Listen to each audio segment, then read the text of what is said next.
if you look at India, you look at China, you look at Africa, all of the people here, like most of it, the national character almost is about go for the win, hustle hard, be like really, forget like work-life balance. You need to be number one. It's over time, like this hustle. Versus you think about Western world, they're like mindfulness and then all of this, right? And that's why it's great. Like Steven optimizes for it, Joe doesn't, right? Yep. There's a lot to it. Do you think both of these civilizations are wanting something they already had, but it's like grass is the greener? Oh, that's lovely. Yeah. No, I see exactly what you mean. You might be right. You might be right. Like India and China, specifically India, I can talk about. We have a great history of yoga, meditation. All of these are like, we have given this to the world. And now it's almost like we want what you guys had.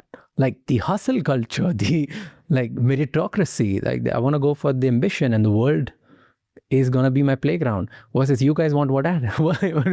Grass is always greener, dude. Grass is always greener. Yeah. If you have done something... Also, I guess, as you've got a globalized world, you begin to just look outside. It's the same thing as if you ate a really great meal, but that was the only meal that you ate for the rest of your life. You'd probably get bored of it. I mean, there's a lot of options here. Yeah. I should try something different. And you should try something different can often mean I should do something different, right? I'm going to try a different path. I'm going to try and fulfill myself in a different way. And it's a really lovely duality that the East had peace and is seeking achievement, and the West had achievement and is seeking peace. I think you're bang on with that. What do you think humans need then? Both.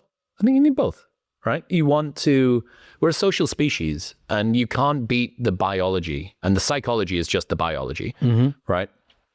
You can't beat a few million years of evolution that's made us care about the opinions of others, want to feel like we're progressing, achievement, status, recognition, renown, respect, admiration from people that we admire. These things are deeply, deeply rooted in us, and they're easy routes, easy paths toward feeling good about yourself. And so you should get them.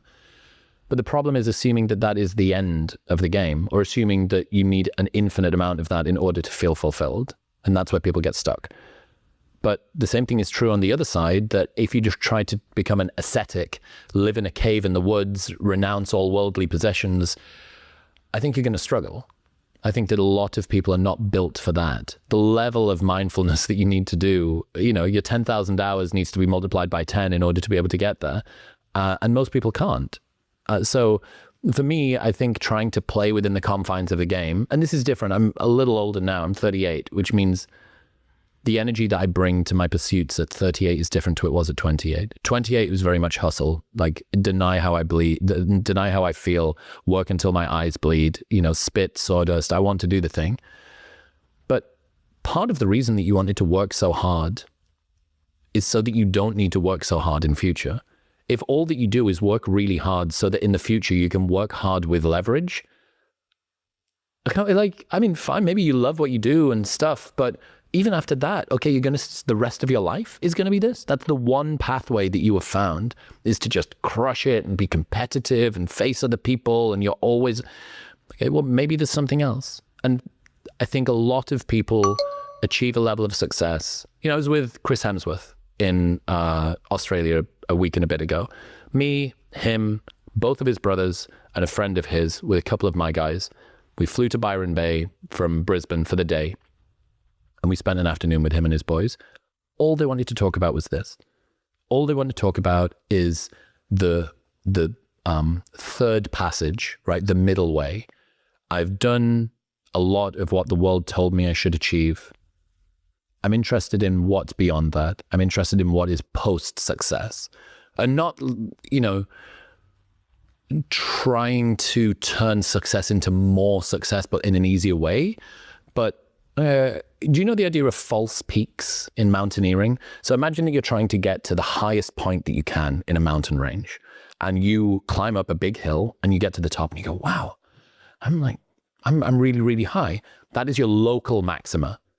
But your global maxima, if you were to take a broader perspective, if you were to look out across the vista and see, oh, there's a higher mountain over there, but in order for me to get there, I need to descend this one. I need to go down. So that's a false peak. Or technically a false peak would be climbing a mountain, getting to the top of a hill and realizing that in order to get to the top of the mountain, you need to go back down, to go back up, to go back down. And I think a lot of the time what people have discovered are false peaks. They've achieved something that they thought would bring them a level of success and happiness. And it didn't.